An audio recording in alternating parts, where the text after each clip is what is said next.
caros alunos, caras alunas, sejam muito bem-vindos à nossa aula de hoje de História. Bom, na aula de hoje, gente, nós iremos fazer uma espécie de revisão de todos os conteúdos ou dos principais conteúdos que estarão disponíveis na avaliação de vocês. Logo mais nós já estaremos fazendo a nossa avaliação bimestral e nós iremos fazer na aula de hoje um apanhado dos principais conteúdos que estarão na avaliação de vocês, como uma ferramenta para relembrar alguns conteúdos que vocês porventura tenham esquecido, ou tentar entender alguns conteúdos que vocês possam ter dúvidas sobre o que significa, o que aconteceu, algum evento histórico que aconteceu, ok? Então peguem o caderno de vocês, peguem o livro de atividades, o livro didático, porque nós iremos utilizar todos eles, ok? Sejam muito bem-vindos então à nossa aula de revisão da disciplina de História. Olá, bom dia a todos. Sejam todos muito bem-vindos à nossa aula de hoje.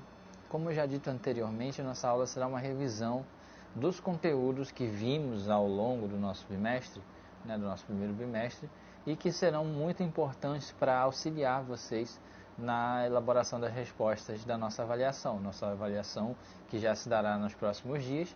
E a aula de hoje então é voltada para tirar algumas dessas dúvidas que venham a aparecer, que vieram a aparecer sobre os muitos temas que nós estudamos, ok? Antes de mais nada, gente, aqui eu já deixei separado para vocês e vocês irão receber também em comunicado da escola alguns dos principais conteúdos, na verdade, que irão estar presentes na avaliação de vocês.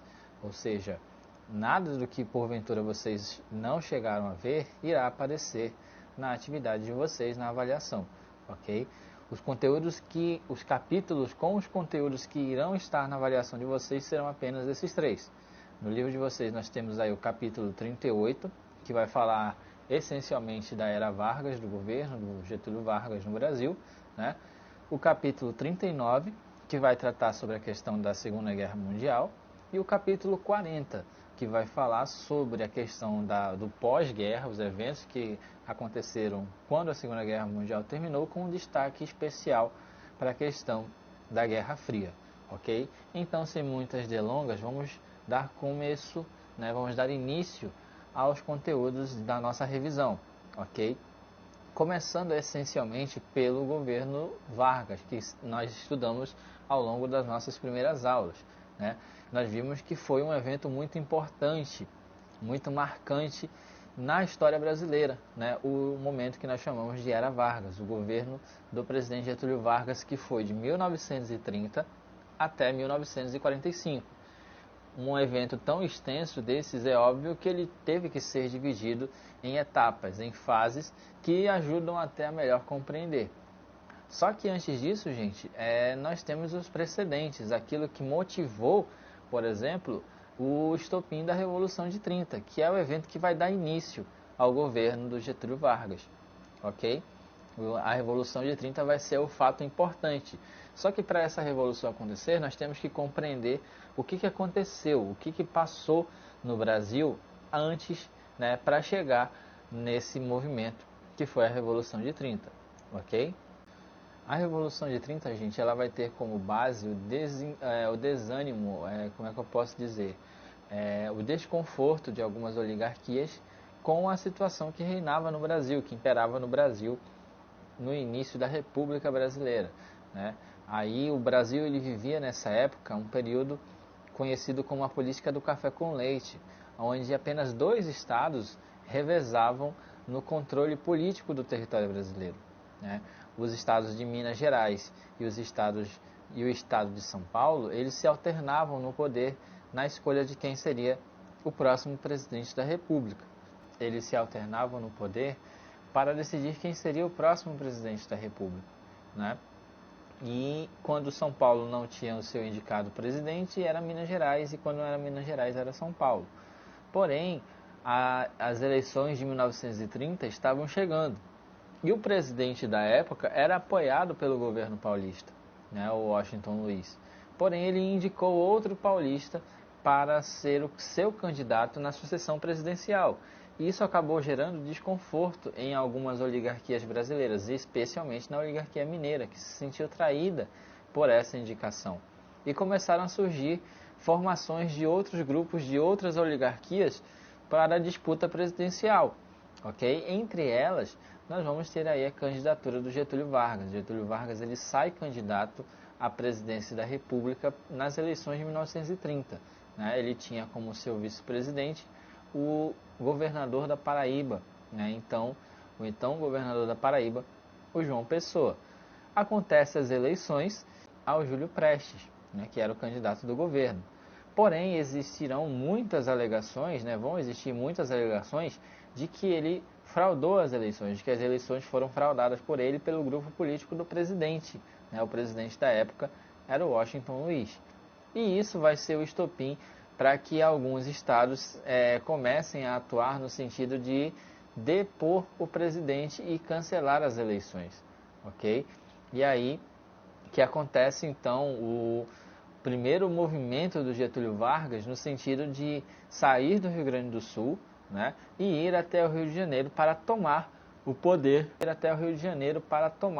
federal, né, uma vez que ele achou que o poder federal a eleição foi feita de forma irregular. Okay? E acontece então a Revolução de 1930, onde Getúlio Vargas vai ter o apoio de várias lideranças militares e entre outras lideranças, e aí nós vamos ter o início então da chamada Era Vargas. A Era Vargas, gente, ela vai iniciar em 1930, quando o Getúlio Vargas parte do Rio Grande do Sul para dar início à Revolução de 1930 para tirar o presidente do poder e assim evitar até a posse do novo presidente, já que o Júlio Prestes ele sequer chegou a ser empossado como presidente. Nós podemos compreender então essa grande divisão.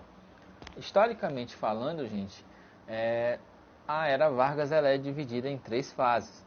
Ela é dividida na fase provisória, no governo provisório, no governo constitucional e, por fim, no governo do Estado Novo, no governo ditatorial. Getúlio Vargas ele chegou a ser um ditador do Brasil nesse período em que ele governou. Ok? E nós vamos ver então alguns destaques, alguns detalhes de cada uma dessas fases. Por exemplo, no governo provisório, o ponto principal foi a promessa de uma nova Constituição. Uma vez que houve a derrubada de poder, a Constituição antiga de 1891 ela já não era mais válida.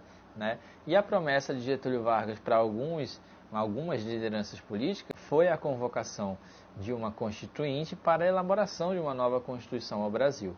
Porém, houve muita demora e, além disso, ainda houve a questão dos interventores, que o próprio presidente Vargas nomeava para ser o governador dos vários estados que existem no Brasil.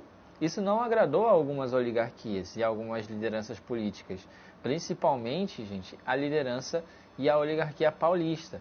Eles se sentiram ameaçados com essa interferência que o Getúlio Vargas fazia, porque nem sempre ele escolhia um candidato, ele escolhia um governo, né, um governador que era da região, sempre eram interventores nomeados de outros estados. E isso acabou acirrando os ânimos entre o estado de São Paulo e o resto do país, a ponto de que, em 1932, explodisse a Revolução Constitucionalista, onde os soldados de São Paulo eles lutavam pela normalidade jurídica do Brasil. O Brasil estava passando por uma insegurança de acordo com os governantes e as lideranças políticas paulistas. E por isso eles acabaram saindo às ruas para criar manifestações e movimentos de resistência, que acabaram culminando na Revolução de 32, porém não teve muita duração, já que era somente São Paulo contra o resto do país, sob o comando do presidente Getúlio. Muito bem, há essa revolução então constitucionalista e após essa revolução, enfim, é promulgada a segunda Constituição Brasileira, em 1934. Em 1934, Getúlio Vargas ele promulga, vamos dizer assim, a Constituição do Brasil, com algumas novidades e alguns pontos importantíssimos até para o desenvolvimento, se de fato fossem levados em consideração à época. A mudança, vamos dizer assim, na questão eleitoral, onde aos poucos a mulher ela foi ganhando espaço e direitos, como por exemplo o direito de votar e mais adiante de ser votada. né? Havia o cuidado com a educação, onde cada vez mais a educação era vista como um papel do Estado para a promoção do desenvolvimento, entre outras coisas, né? Foi bastante significativas as mudanças trazidas pela Constituição de 1934. Só que o Brasil ele já estava vivendo ânimos acirrados por conta de tendências que acabavam vindo do continente europeu, certo? Havia aqui a tensão entre os grupos nacionalistas e os grupos marxistas. Nós tínhamos aí grandes organizações em ambos os espectros, como por exemplo a Ação Integralizadora ou Integralista Brasileira, que é a AIB, e a Aliança Nacional Libertadora. A e B, os integralistas, eles tinham forte influência do nazifascismo, porque eles seguiam alguns pontos que são muito comuns a regimes totalitários, como o nazismo, como o fascismo, entre outros. O ANL, ela já era uma vertente do Partido Comunista, o Partido Comunista do Brasil, e ela tinha muita influência, vamos dizer assim, principalmente no campo, na questão das colheitas, na questão de retirada de produtos para exportação e principalmente retirada de produtos e de dividendos para o governo. Sempre aquela questão de desconfiança com os ideais marxistas, com os ideais comunistas, vamos dizer assim, ok? A questão da intentona comunista só fizeram acirrar ainda mais os ânimos dos integrantes governamentais com esses grupos paramilitares, esses grupos idealistas, vamos dizer assim, E sobre a constante ameaça de que poderia haver um foco de comunismo no território brasileiro, o Getúlio Vargas ele dá um autogolpe, ele entra em conhecimento dele a origem do Plano Cohen, que hoje está muito mais que comprovado de que isso tudo foi uma fraude, de que o Plano Cohen foi uma armação para incriminar e prejudicar na época partidos como, por exemplo, o Partido Comunista do Brasil, onde se dizia que os governantes, os líderes sindicais, os líderes das atividades rurais, eles entrassem em paralisação nesse momento, o que seria muito danoso para o Brasil. O Getúlio Vargas ele dá um autogolpe, vamos dizer assim. Ele rompe novamente a questão da democracia, ele descumpre a Constituição e proclama o Estado Novo, que aí já seria, gente, a terceira fase, a fase ditatorial do Getúlio Vargas, aonde ele implementa um regime de governo que vai ser bastante centralizado a ele. Ainda vai se manter a questão dos interventores, a questão de nomeações diretas, porém tudo vai passar para o controle do presidente nessa fase. Os partidos políticos eles são extintos, são suspensos, Alguns opositores que são extremamente contrários, que eram extremamente contrários à política e até mesmo as características pessoais do presidente Vargas, eles são presos, O caso mais célebre, vamos dizer assim, é a prisão da militante Olga Benário. Ela era uma militante do Partido Comunista, ela é descoberta, é presa e enviada aos campos de concentração na Alemanha. Por quê? Porque ela tinha uma ascendência judia. Nós vamos entrar então nessa fase mais tensa, vamos dizer assim, da história da Era Vargas. Que vai ser o Estado Novo, que vai ter duração entre 1937 até 1945. Como mais uma Constituição havia sido desrespeitada, era necessária a produção de uma nova. E dessa vez o Getúlio Vargas ele acaba outorgando a nova Constituição brasileira, que traz algumas mudanças significativas. A primeira delas vai começar, gente, pela questão do apelido. A Constituição brasileira, ela, de acordo com alguns historiadores, ela lembra muito a Constituição polonesa. E tem algumas características que são muito importantes em relação a essa questão, principalmente porque eles adotavam até então a questão da pena de morte, vamos dizer assim, para alguns delitos, e a questão do culto à personalidade. Como vocês podem observar aqui, na figura mais ao canto, aparece o Getúlio Vargas conversando com alguns estudantes. Isso daí, vamos dizer, essa foto ela já tem bastante semelhança com a questão das filosofias de governo das lideranças totalitárias. o culto à personalidade, vamos dizer assim, a consideração máxima em relação a valores e crenças tradicionais são importantes, vamos dizer assim, eram importantes no governo. Eles não queriam muita coisa progressista porque poderia ameaçar o próprio regime, né? Porém, vocês observaram nas últimas aulas, nas aulas anteriores, que no meio desse período estoura a Segunda Guerra Mundial. O Brasil mantinha boas relações comerciais com ambos os lados.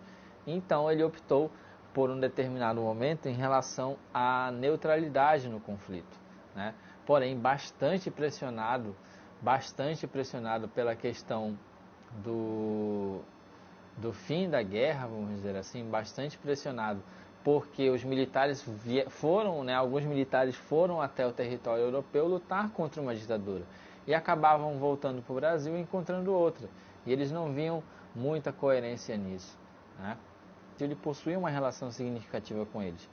Porém, em virtude da guerra, do conflito e das várias denúncias de explosões e de naufrágios de navios mercantes brasileiros, na época, o Brasil ele entra no conflito ao lado dos aliados, ele entra no conflito ao lado dos Estados Unidos e da União Soviética, da França e da Grã-Bretanha, né? O Brasil ele vai ter uma participação modesta, vamos dizer assim, no conflito, porém bastante decisiva. O Brasil ele teve importantes contribuições no conflito, como por exemplo a Batalha do Monte Castelo, que foi tomada pelo território brasileiro. Os brasileiros eles acabaram tomando aquela região, certo?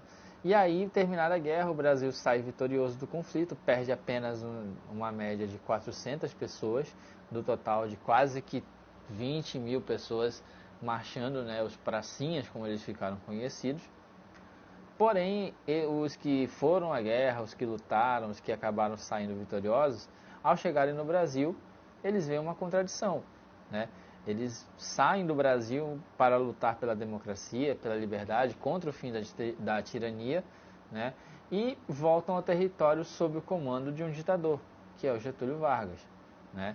E isso acaba despertando, vamos dizer assim, a desconfiança de alguns setores, principalmente dos militares, que acabam por pressionar bastante Getúlio Vargas para ele acabar renunciando ao seu mandato. Sai do poder, né? Ele vira senador pelo Rio Grande do Sul, mas ele deixa o poder, né? Nesse período existem novas eleições presidenciais. Getúlio Vargas sai alguns meses antes do esperado, vamos dizer assim, para concluir o seu mandato, ok?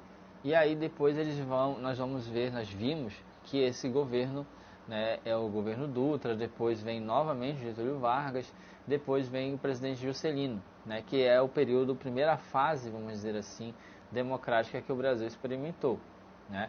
Aí aqui nós estamos vendo algumas imagens, por exemplo, alguns pracinhas se reúnem, né, no campo de batalha, e alguns acabam indo por noticiar, vamos dizer assim, os fatos, né? E aqui nós temos um mapa, na verdade, um jornal, né, tratando na sua página de destaque sobre a renúncia do presidente, né, em 1945, não deixando de esquecer que ele ainda volta para um governo populista. Dessa vez ele volta eleito pelo povo lá em 1950, ok? Nesse período se passa o fim da era Vargas, mas nós já estávamos descambando para um outro evento mais tenso, vamos dizer assim, que foi a questão da Segunda Guerra Mundial. Nós vamos ver que a Segunda Guerra Mundial ela vai ser uma continuação da primeira, pois os conflitos ainda serão os mesmos, regiões de mineração, de grande área de produção, né? Nós vamos ver então quais foram os fatores que auxiliaram esse momento. Já vimos até a questão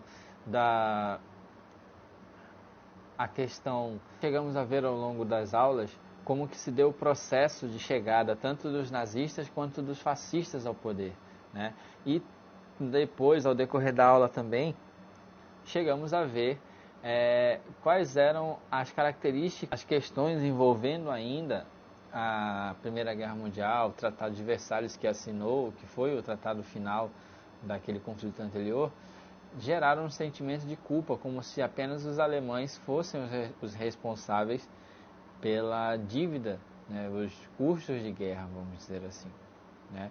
isso vai acabar gerando alguma pobreza e alguma incerteza.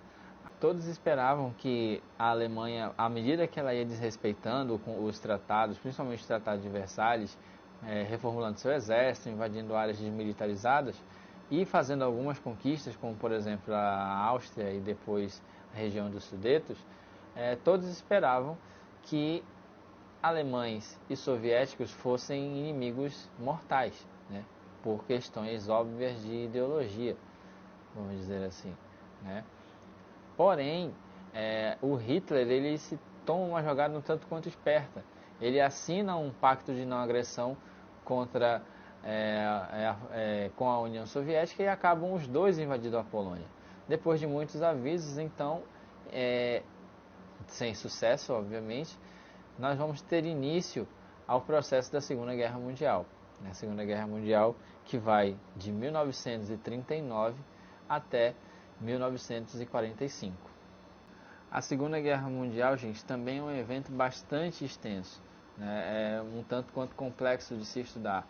O que pode ser feito é a questão do estudo pelas fases, vamos dizer assim, do conflito armado. Nós vamos ter a primeira fase, né, que é a fase onde a Alemanha realmente mostra todo o seu poderio militar em um evento que era até desconhecido, vamos dizer assim, né, usando uma tática que foi a questão da Blitzkrieg, uma tática desenvolvida para ações rápidas e decisivas sobre os locais aonde ela chegou. A Blitzkrieg ela foi de muita importância para essa primeira fase, onde a Alemanha era praticamente imbatível, né, na questão da expansão por todo o território europeu, ok? Porém, depois disso, já lá no meio do conflito, nós vamos ter o equilíbrio de forças entre aliados e eixo, né, já que praticamente do lado dos aliados apenas a Inglaterra resistia sozinha alguma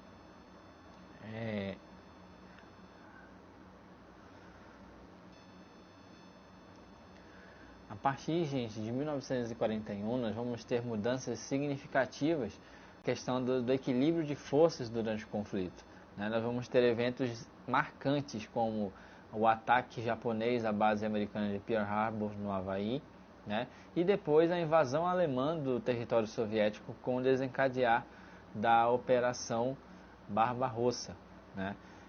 Esse processo de desembarque, vamos dizer assim, de ataque, na verdade, ele surte alguns efeitos mínimos, porém é necessário pensar um pouquinho maior para que se chegasse aos resultados ideais, né?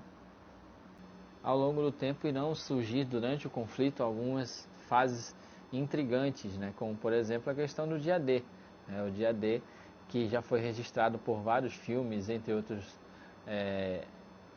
documentários, entre outras coisas. Nós vamos dizer assim que agora e depois o avanço dos aliados no território europeu, que vai acabar culminando lá em maio de 1945 com a derrota e a rendição alemã, né, com o fim da guerra no continente europeu. Nos avanços que eram sendo feitos, os soldados aliados eles acabavam descobrindo várias áreas que eram conhecidas como campos de concentração e de extermínio, né? Boa parte da população judaica mundial foi executada durante esse período e inclusive entre outras minorias também houveram muitas mortes, vamos dizer assim, ok? Os Estados Unidos eles continuam em guerra, em conflito com o Japão e esse conflito ele vai durar até agosto de 1945, quando o Japão mostra ao mundo a sua primeira arma de destruição em massa, né? São as bombas atômicas. Isso equilibra bastante, vamos dizer assim, as forças para o lado dos Estados Unidos. E o fato deles terem descoberto um material que os alemães estavam há muito pesquisando para chegar num produto correto, isso só mostra que os Estados Unidos eles já vão saindo na dianteira em relação ao que nós vamos ver daqui a pouco, que é a chamada Guerra Fria, ok?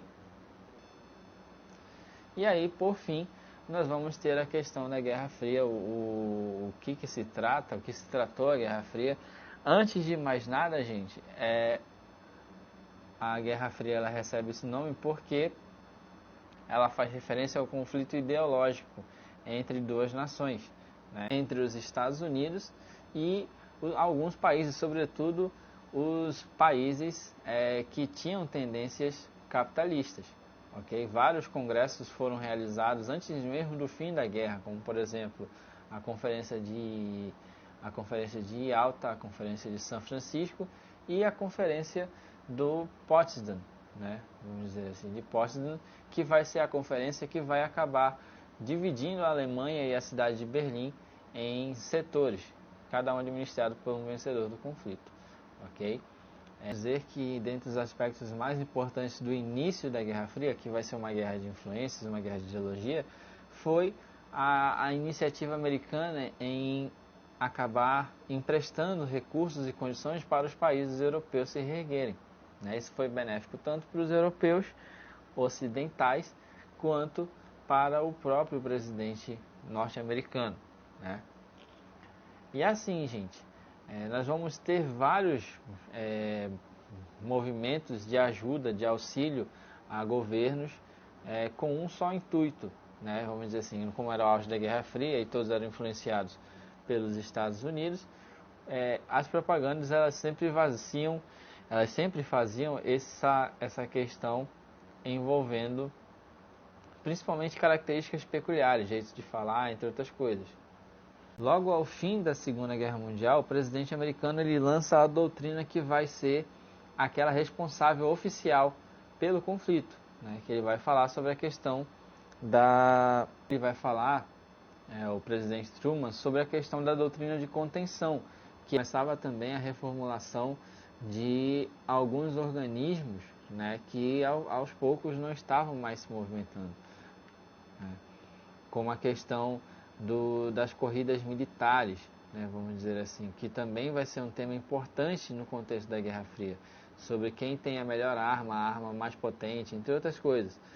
O plano de auxílio Marshall, que foi feito pelos americanos, e depois ele cria outros planos, são todos no mesmo intuito, de preservar essas nações em sua área de influência, vamos dizer assim. Ok? Gente, em relação aos conteúdos, em relação à revisão de conteúdos, basicamente é isso. São esses 3 capítulos que vocês terão que abordar e estudar, ok? Qualquer dúvida, vocês podem me mandar mensagem que eu irei ajudar vocês no que for preciso, ok? E desde já, desejo um ótimo dia a todos e no mais é isso, gente. Um bom dia a todos. Até a nossa próxima aula, se Deus quiser.